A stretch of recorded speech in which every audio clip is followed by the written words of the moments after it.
What's up, everybody? Just wanted to give you a quick update of what's going on here in the nursery. It's been a while since I've posted anything, and I kind of just wanted to show you some of the failures I've had this summer and some of the success I've had.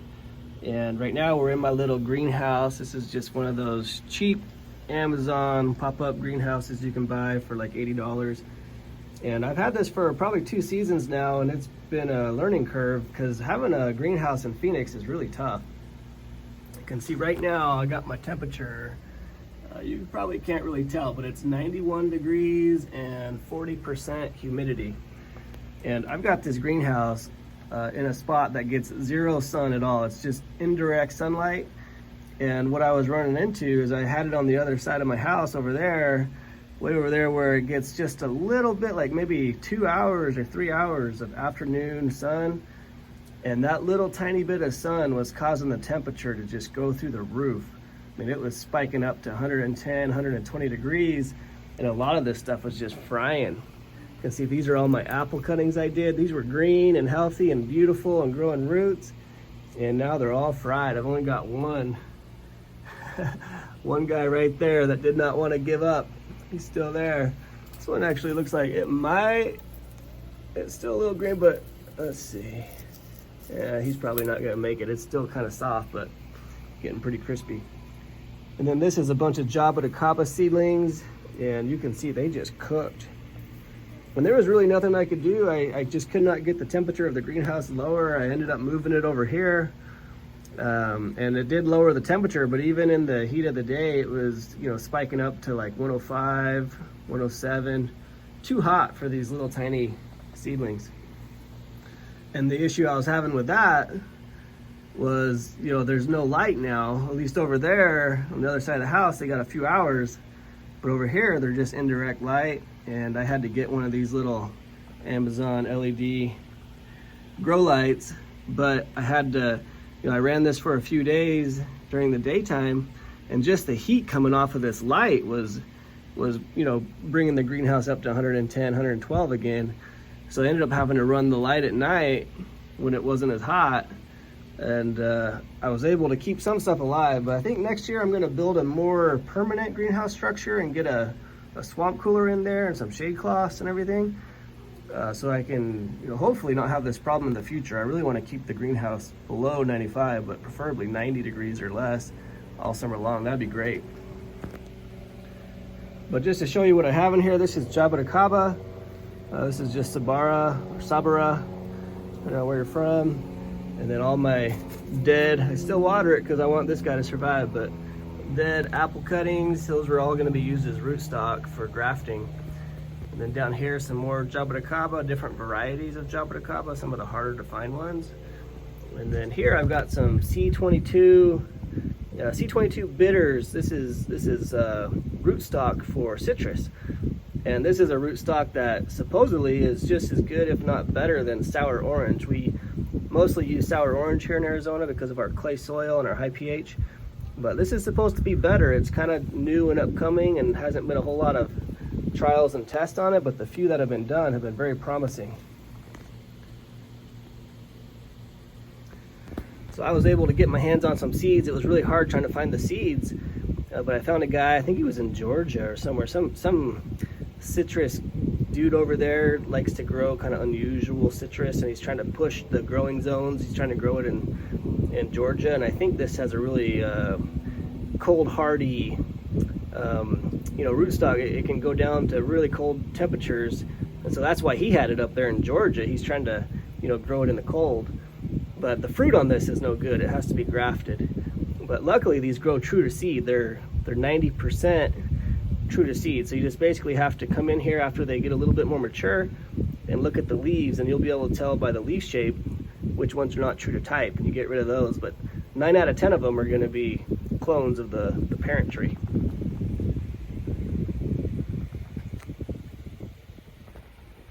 But I got these because I want to try to get some citrus in Arizona that's hard to find. One of the ones that I'm really looking for is that Shiranui. It's the fruit that you find in the grocery store. They brand it as sumo mandarin, but it's really hard to find that one. And there's a few other citrus that I really like to eat, but I can't find it to grow it. So I'm gonna try to grow my own, and I'll have a few extras, and I'll probably end up selling the extras off. But that's what this is, and that's what's down here. It's a whole nother tray. That's what's right here. And I'm starting to get a little chlorosis. I've been fertilizing just a little tiny bit, but I need to start fertilizing these a little bit more. Got a water soluble fertilizer that I'll start putting on there.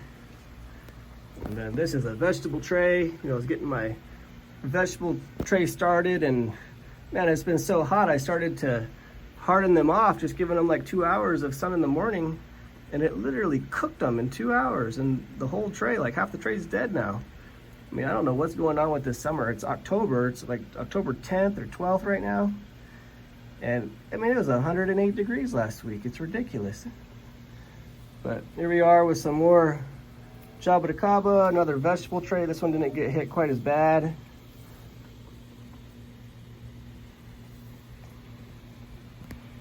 And then down here, I actually got a loquat that's dead.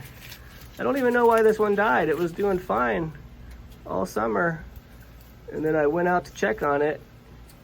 It was kind of hidden. Loquats, when they're potted, they really don't like a lot of sun. So it was getting very, very little sunlight at all.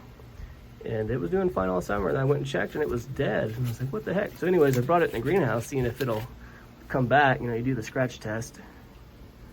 And it was green when I brought it in, but it looks like it's probably dead now. But I'll see. I'll check it out for a little bit longer. Maybe the trunk's alive, but I may end up tossing that one. Here I got some mamey sapote, a couple of those. And then here I got some more jaboticaba. This is probably the worst tray. This one really got fried.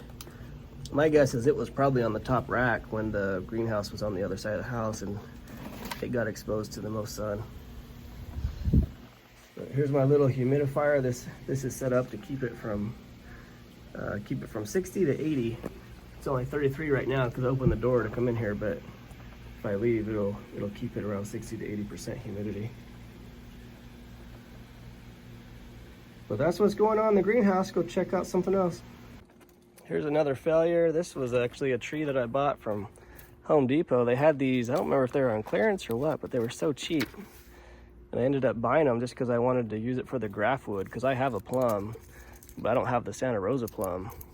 So it was such a cheap deal. I was like, you know what, I'm gonna buy that and just use it for graft wood. And I got a few extras too, but they're all way over there, much more shade. But this guy didn't make it. And it's obviously because he just got too hot, and I've only got this little tiny dripper on him, but it got it up next to this block wall. I just don't have any more space in the yard anywhere. There was nowhere else I could find to put this thing where it wouldn't get any more, it wouldn't get too much sunlight. So I saw it was dying a little bit, every day it was dying a little bit more. And I'd come out and give it more water, and I'm trying to find a new spot for it. I'm like, where can I put this thing so it doesn't die? But I could not find a single spot. I just don't have a big enough yard. So I ended up losing it. This is kind of a success here. This is a cha-cha. And this guy died in the winter. It got too cold. I don't like to cold protect anything just because I'm lazy. And it froze back and died, but it's coming back from the rootstock. This is not a grafted plant. So whatever grows will be the same as what was up here. So I'll give that a little bit time. Maybe I'll just, I don't know, it may end up dying over the winter. It may make it, but I'm not gonna protect it. All right, over here I've got a dead mango. This was a grafted, pretty sure this is sweet tart.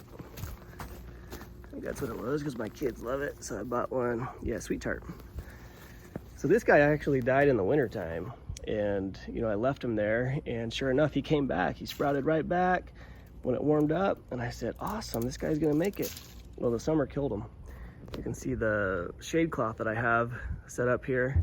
It wasn't quite enough shade for it. It kept breaking, had some little zip ties tied up to this post to keep it in the shade, and it kept breaking. I'd come out here and put new ones on. You can see them down here.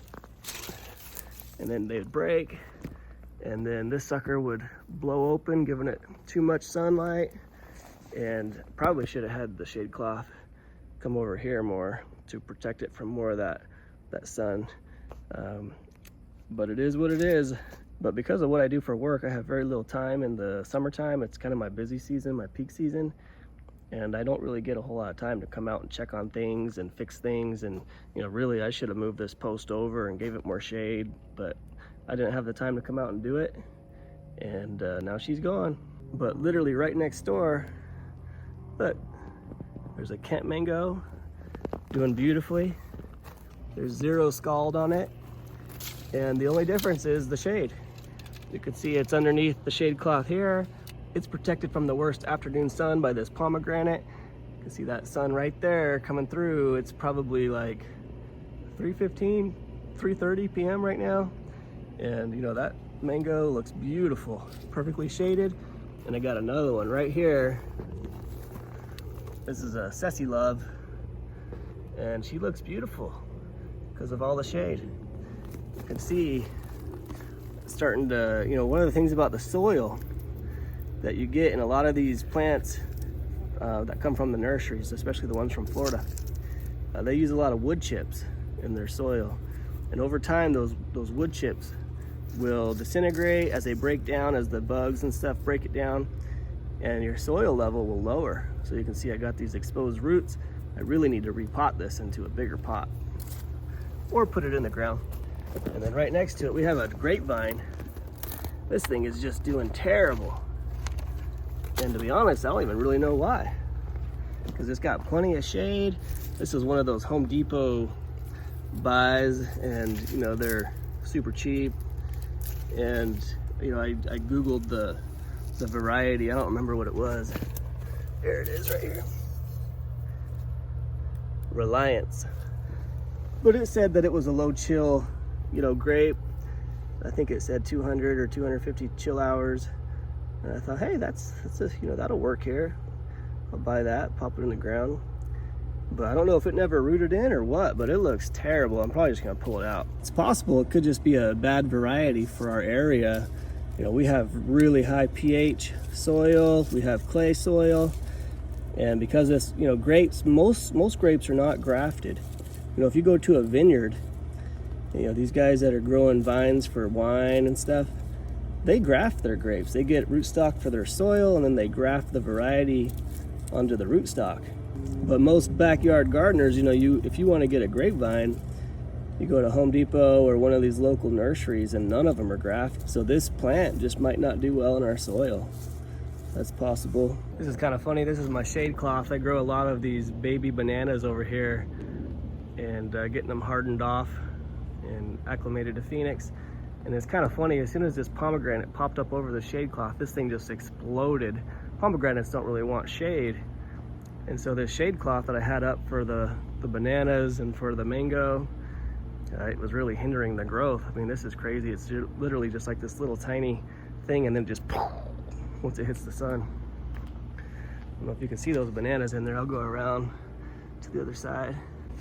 Here's all my baby bananas growing. They grow these with my kids, and we harden them off and get them ready for sale. We sell them. I give the kids the money for it, all the profit, so they can kind of have something to do and try to get that entrepreneurial spirit going with them.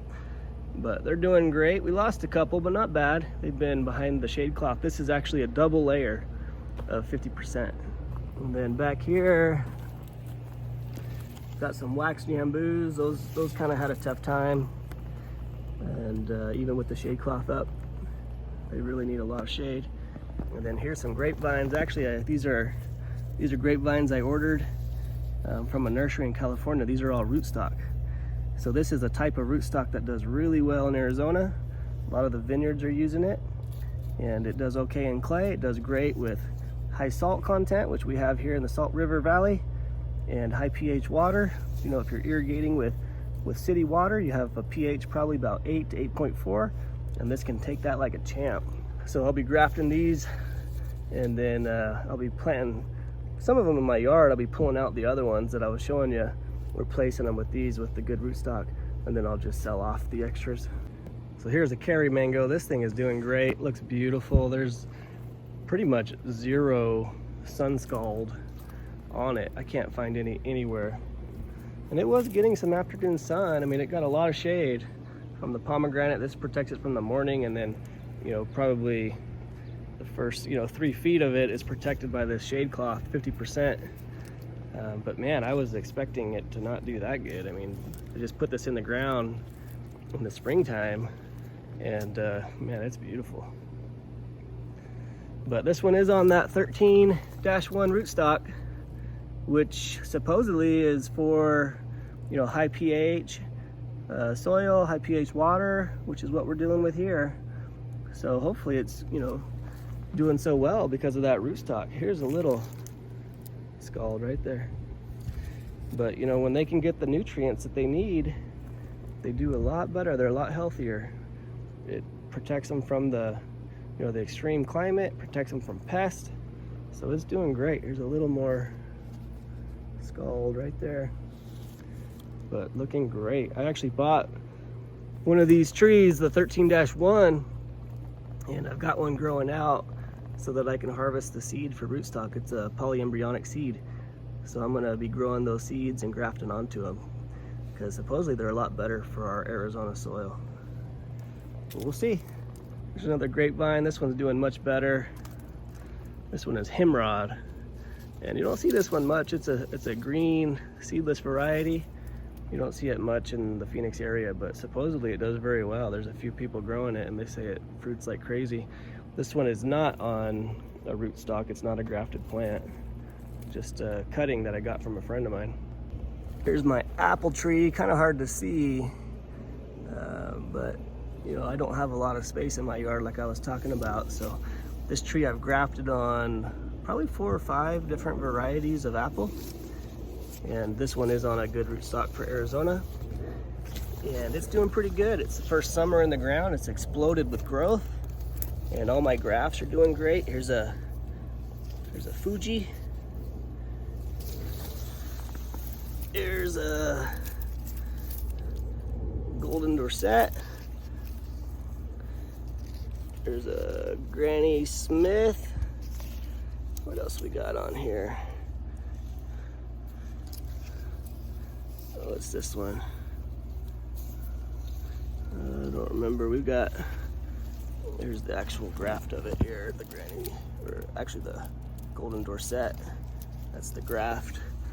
But there's 4 or 5 different apples on here, and it'll be interesting when it starts fruiting. I did get some fruit this year, but I didn't let it mature just because the tree is the first year in the ground and I wanted it to establish. So that's pretty cool. My wife wanted me to grow sweet potato. So I did, and the thing took over my entire side yard here. I wasn't really expecting that. That was the first time growing sweet potato. Comes out of the raised bed there, and it's just covering the whole side yard. I got close to coming out here and just pulling the whole thing out, but I thought, I did all that work. I might as well wait till harvest and then get rid of it. So I don't think I'll be planting that again. I might end up using it as ground cover because that's a great ground cover, but I won't be putting it in my raised bed, that's for sure. Here's my apricot that died. And what happened with this one is my dripper jammed up. I didn't have this one on. I had one of those adjustable ones that you twist, and it got completely clogged up with calcium. And when I noticed the tree, I was like, those leaves are drooping. I better go see what's going on. And by the time I finally had the time to come out here and go, oh shoot, the dripper's clogged, and cut it off, put one of these ones on. These ones are a little better. They don't clog up, but it was too late. The thing died on me. It actually started to come back. It made a push. This is all the stuff that it pushed out. But then we had just, like another record heat wave come through, and it was just too far gone. It ended up dying. Here's my pear. This is a Waddell Giant. Got this from Reed. And I did lose a graft right here. I've got 2 or 3 different varieties grafted, but I did a couple of them. So this one died, but this one here survived. You can see it's got a lot of scald from where the sun hits it. This is the side that gets all the sun, and you can tell the sucker just got beaten up all the way down.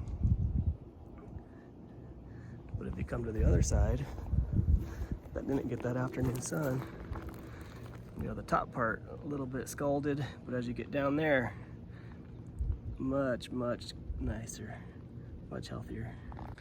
So this is by my front door. This is kind of like my little microclimate area for a lot of the baby stuff I'm growing. Even in this protected microclimate, it was too much sun this year for a lot of this stuff. These are my baby bananas, and you can see all that scald. I lost a couple. Some of the ones on the edge, they got the most sunlight and they died off.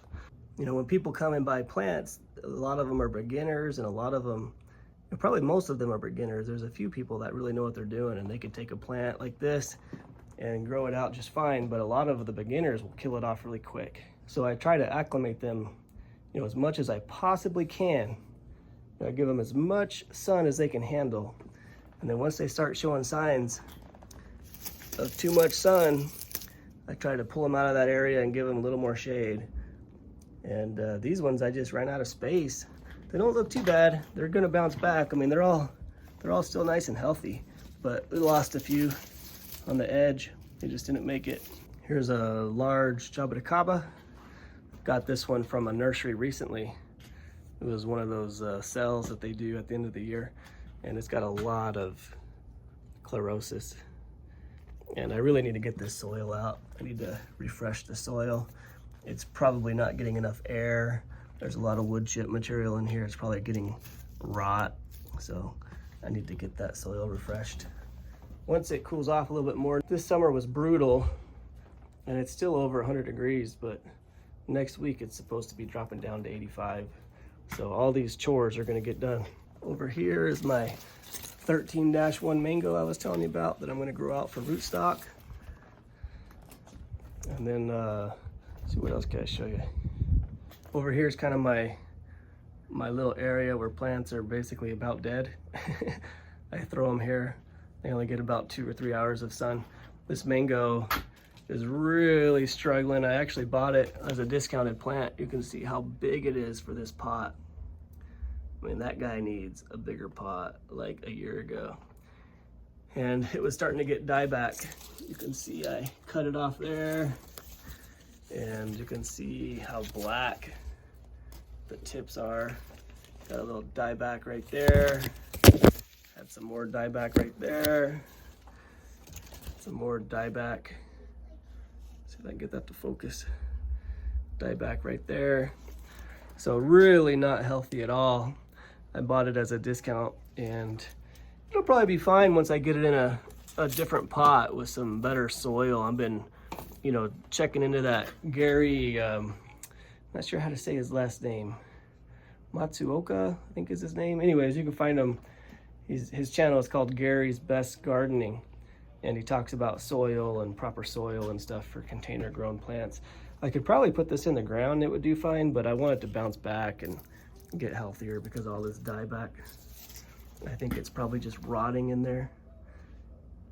You would think, you would think by how droopy the leaves are, you would think, Ryan, you just need to water it.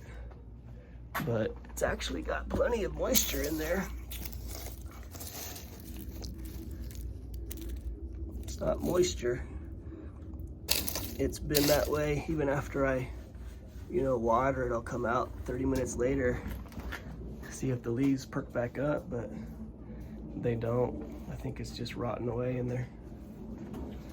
So that'll get done next week when it cools off. So anyways, you can just kind of tell by looking at this mango, it doesn't really have a lot of foliage at all. It looks kind of thin, kind of bare. I mean, it does have new growth coming out, which is a good sign. I think it's gonna be just fine once I can take care of it and give it the love that it needs. But just in general, it does not look healthy. But if you come over here and you look at this one, here's the trunk on it. This is 015, and I bought this one because I found it in the nursery with that rootstock, 13-1. So I'll put this in the ground in the springtime. But you could just see how much healthier the leaves are on this guy and how much fuller it is. So that poor guy over there, it is just suffocating. It needs some oxygen.